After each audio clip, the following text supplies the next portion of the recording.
Juneteenth has been celebrated for more than 150 years. So today, let's take a look at how the federal government and Georgia on state, county, and city levels have made this holiday a paid day off. My name is Joseph, and this is the Atlanta Journal-Constitution in context.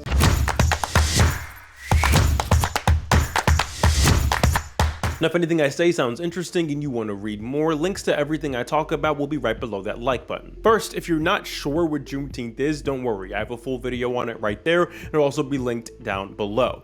But to summarize, slavery in the United States officially ended January 1st, 1863, but there were slaves in Galveston, Texas who did not hear news of their freedom until June 19th, 1865, and that's why Juneteenth is also referred to as Freedom Day. Since that day in 1865, the holiday has become immensely popular. Fast forward 156 years later to 2021, and the United States started to recognize Juneteenth as a paid federal holiday. Democratic leader of the Senate, Chuck Schumer, said, quote, "Making Juneteenth a federal holiday is a major step to recognize the wrongs of the past, but we must continue to work to ensure equal justice and fulfill the promise of the Emancipation Proclamation and our Constitution." Since then, there have been many states and municipalities that have made Juneteenth a paid holiday, some with bigger fights than others. Looking at Georgia, Governor Brian Kemp signed House Bill 1335 in April 2022 to make Juneteenth a statewide paid holiday. Now, if we pinch and zoom on that Georgia map just a little bit, we can see Cobb, DeKalb, Gwinnett, and Fulton counties have made Juneteenth a paid holiday, as well as the cities of Decatur and Atlanta. Now, both the cities of Marietta and Tucker have established Juneteenth as a holiday, but not without some struggles. These are the fights I was referring to just a few seconds ago. In Marietta, there was a 4-3 city council vote in favor of making Juneteenth a paid holiday. But longtime mayor Steve Thunder Tillman said he did not want to approve Juneteenth as a holiday until the city approved Veterans Day as a holiday. He said, quote, "I'd hate to do one and not the other. Veterans Day is awfully important."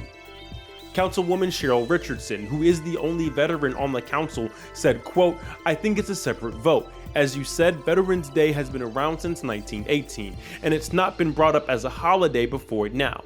And I think to put them together is to say that the only way one will be supported is if both happen." And roughly 2 weeks after that, the city council made Veterans Day and Juneteenth paid holidays. Now, in the city of Tucker, during a February meeting, the first attempt to make Juneteenth a paid holiday failed by a vote of 5-2 in the city council. At the time, Mayor Frank Ullman was hesitant to add Juneteenth as a holiday, saying, quote, "We don't have any Jewish holidays on our calendar. We don't have any Muslim holidays on our calendar. We don't mark women's right to vote. We need to take a bigger look at the things people celebrate and the way we mark them as a city." Now, in support of Tucker recognizing the holiday, Councilwoman Alexis Weaver told the AJC, quote, "If the state can do it, if the federal government can do it, I just think there's something to be said for acknowledging and closing down the city and saying this has a very particular meaning that we should formally acknowledge." Months after that failed vote, Tucker city leaders unanimously decided to make Juneteenth a paid holiday. In response, Mayor Frank Ullman said, "At some point, there has to be a limit to what we can take off. We have to serve our public. There are all kinds of things that figure into it more than just, is it a worthy holiday?" And now we want to hear from you. How do you feel about Juneteenth being a paid holiday? Do you celebrate it? If so, how do you celebrate it? Let me know any and all thoughts in that comment section down below. And hey, while you're down there leaving that carefully worded and respectful comment, go ahead and press that like button if you like this video, subscribe so you never miss an upload, share this video with someone who needs the context. But as always, my name is Joseph, and this is the Atlanta Journal-Constitution in context.